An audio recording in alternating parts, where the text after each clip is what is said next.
I just woke up from a dirt nap. Scarecrow rolling blunts in the back. Got a backpack full of black bags. Now we gotta walk fast, do a damn dash. Body parts from the week that I just rolled. Get a hoe just to blow up the whole load. And a throw like a rest. Assalomu alaykum hurmatli hamkor mijozlar va biz YouTube tarmog'ida kuzatib boradigan hurmatli obunachilarimiz. Adashmasam 2 kun oldin video qo'ygandik yasalish jarayonidan. Xo'p, bu montajimiz Farg'ona viloyati Quva tumanida bo'lib o'tyapti. Yana bir obyektimiz o'z nihoyasiga yetdi, xudo xohlasa. Ko'rishlaringiz mumkin. Bu uyimizning tashqi fasadi. Xo'p, bir qator razmerlari, fasollari bilan tanishtirib berib o'tib ketaman. 1.20 ga balandligi 2.25, 1.80 ga balandligi 2.25 va 1.20 ga 2.25. Birinchi etajimiz razmerlari. Eshigimiz 1.30 ga balandligi 2.50. Yonidagi romimiz 1.30 ga balandligi 1.70. Biz bu yerga high-tech fasonda qilib berganmiz. Oldilarini panorama qilib, bu yerda noodatiy va neobычный narsalar qo'yilgan. Xo'sh, uni o'ziga yarasha sabablari bor. Bir qator tushuntirib ko'rsatib berib o'tib ketaman. Birinchi eshigimizdan boshlaymiz. Eshigimiz alyumin Aldox 1G306 da graf profilda bo'lgan. Eshiklarimiz balkon qanotda va shotlandga to'qib berganmiz. Gold svetda 8 lik. O'rtasiga tosh gullardan qo'yib, framugasiga bitta qo'yib berganmiz. Aynaklari 2 qavat oqqa yo'q holatda bo'lgan. Shotlandga to'qilganda odatda aynaga oq tashqarida bo'ladi. Ko'rishingiz mumkin, ruchka zamoylari ham graf firmasiga tegishli.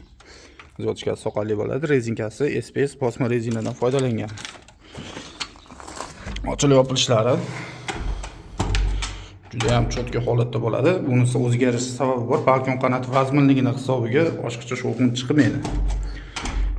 Balkon qanot odatda 2 qanotli eshiklarga qo'yiladi yo 1 qanotli 90li eshiklarga qo'yiladi. 2 qanotli eshiklarda eni katta bo'lsa, to'xtasha olmasligi uchun balkon qanotdan foydalanamiz. Xo'p, neobычный deyotgan profilimiz biz uchun noodatiyligi qolmagan. Tashqi ichki profilda bo'lgan. Tashqarisi antrazit, alux, ichkarisi oq. Xo'p, buni sababi uyning ichidagi dizayn, aboy deylik yo bo'lmasa akachintosh shunga o'xshash narsalar qilinsa, mokriy svetgacha parrang topish qiyin.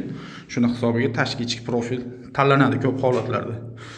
Bunga ham xuddi shu holatda qilib berganmiz. 35 lik podagonni qo'yib berganmiz. Akplasdan 2 tomoniga 5 dan, oldiga 5 dan chiqarib qo'yib berganmiz. Xo'p, vodostok, sliv hamma yo'g'i bo'lgan. Ko'pchilik so'rayapti bu teshik nimaligini. Oldingi videolarimizda ham aytib o'tganmiz. Bu vodostok yo'li. Ruchka zamoylari hamma yo'g'i Akfa firmasidan kelgan. Ochilishlari oddiy bo'lgan, har bitta qanotiga 3 tadan oshiq qo'yib berganmiz. Bu tomonda ham xuddi o'shanaqa romimiz 1.30 ga balandligi 1.70. Ikkita ko'zlik, bitta tomoni ochiladigan bo'lgan. Va oldi vitrajimiz, ya'ni panorama bo'lgan joy. Razmerlarini aytib o'tdim. 1.25 ga balandligi 2.25, panoramaniki 1.80 ga 2.25, podagonnilari bor. Xo'p, ikkovi bokovoydagi bittadan ochilish qo'yib berganmiz. Ko'rishlaringiz mumkin. 1600 4 silindrli ispannetlar bilan joylashtirganmiz. Xo'p, bu ponni obyektimiz romlari plus eshiklar alyuminda bo'lgan, banyani eshiklari bor bu yerda. Ular ham alyuminda bo'lgan.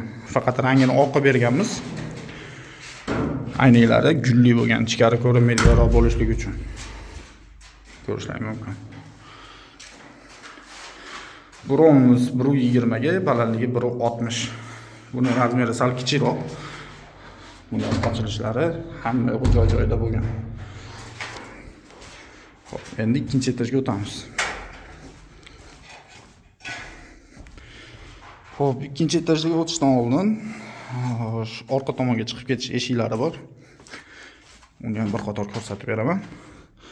Xo'p, 95 ga balandligi 2.45. Buni ham balkon qanotda qilib berganmiz. Ochilib yopilishlari juda ham cho'tka holatda bo'lgan. Bu uyimizning orqa tomoni, ya'ni zina o'ralgan tomon. Ko'rishlaringiz mumkin. 80 ga 2.60. Bu tomonda ham yana bitta bor, 80 ga 2.60. Xo'p, nimaga fasoni 2 xil deyishlaring mumkin. Burnikini 80 ga 2.60 da 1 metr joyini ochiladigan qilib berganmiz. Zinani ustida joylashgan. Bu tomoni pastda joylashgan, zinani pastida. Buni ochilishini 1.20 qo'yib berganmiz.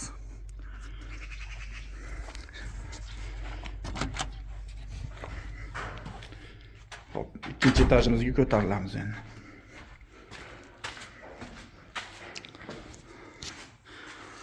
Zinamiz tepasida ikkita 80 ga 150 lik romimiz bor. Unga ochilish qo'ymaganmiz, gulxo'y holatda bo'lgan, lekin poligonlargacha qo'yib, taylargacha penalarni sepib berganmiz. Xo'sh, ikkinchi etajda chiqishimizda zal. Zalimizda ham xuddi shunaqa bakovoy romlari bor. 1.25 ga balandligi 1.90, 1.80 ga 1.90 и ikkita rom bir xilda o'rtadagi panorama holatda ketgan. Bularni ham bakovoylarga bittadan ochilish qo'yib berganmiz.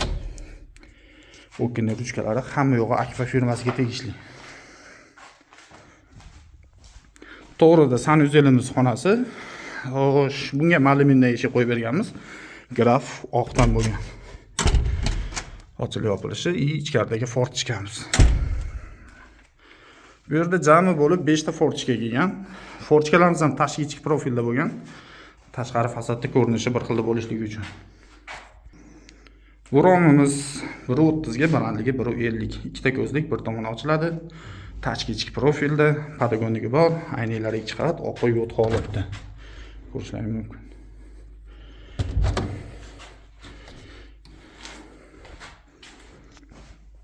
Va keyingi xonamiz. Xo'sh, ikkita xonamiz bor. Ikkovida ham bir xil razmer, 1.30 ga 1.50 va bu yoqda ham xuddi shu holatda.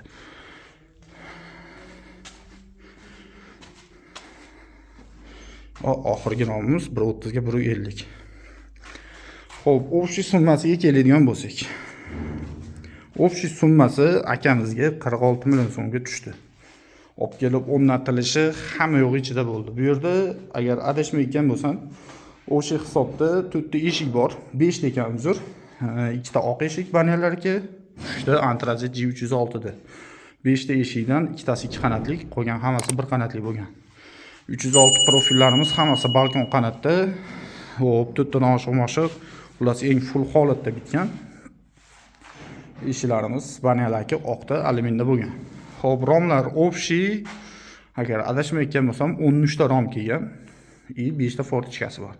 Общий hammasining summasi 46 million so'm bo'lgan.